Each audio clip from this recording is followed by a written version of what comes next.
dan kita ikut berubah juga di dalamnya. Demikian pepatah Latin kuno yang mungkin masih kita temukan aktualitasnya hingga sekarang. Waktu berubah dan cara-cara manusia mengekspresikan dirinya pun juga ikut berubah seiring dengan penelusuran jejak pencarian makna tentang siapakah dirinya, siapakah orang lain, siapakah orang yang ada di sekitarnya, dan bagaimanakah hubungan antara dirinya dengan orang lain. Itu akan juga ikut berubah.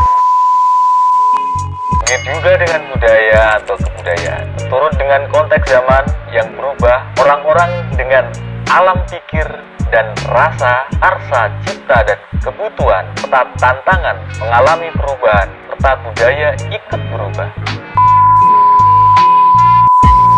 Dalam konteks ini kita bisa memahami mengapa seseorang disebut berbudaya dan tidak berbudaya. Selama periode panjang ini pula istilah budaya seringkali diterapkan untuk entitas yang lebih besar, yaitu masyarakat sebagai keseluruhan, dan dianggap merupakan padanan kata dari peradaban.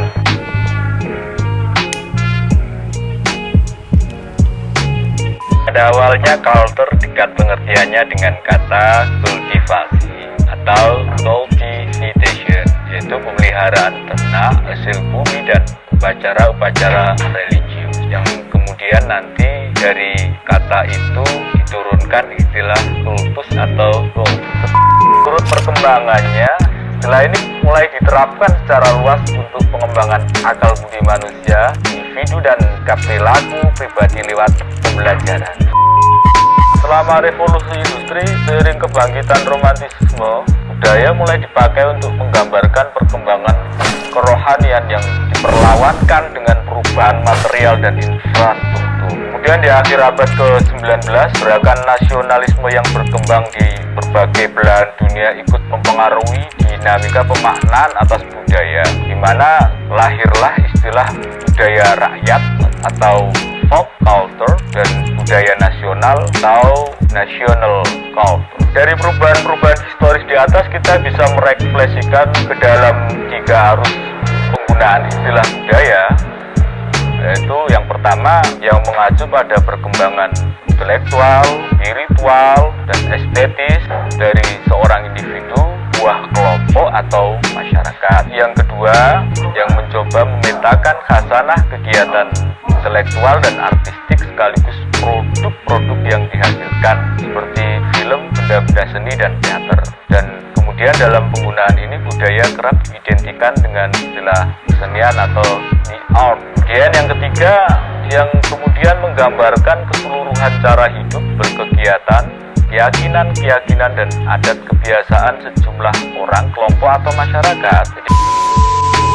Akhir tulisan ini saya akan mengutip pernyataan seorang penyair dan penulis kenamaan dari Prancis, Rincourt, yang menyatakan bahwa kebudayaan adalah warisan kita yang diturunkan tanpa surat wasiat. Yang kemudian Ignaz Kleiden itu dalam tulisannya di majalah Prisma tahun 1985 tentang pembaruan kebudayaan mengatasi transisi, dituliskan bahwa pada mulanya kebudayaan adalah nasib dan baru kemudian kita menanggungnya sebagai tugas. Atau bisa kita bahasakan dalam bentuk lain bahwa pada mulanya kita adalah penerima yang bukan saja menghayati tapi juga menjadi penderita yang menanggung beban kebudayaan tersebut sebelum kita bangkit dalam kesadaran untuk turut membentuk dan mengubahnya.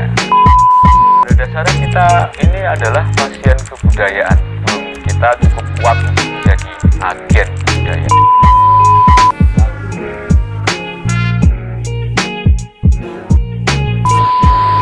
Punya dayakah kalian untuk bangkit dalam kesadaran, membentuk dan mengubah kebudayaan? Atau kalian hanya berbangga menjadi pasien kebudayaan?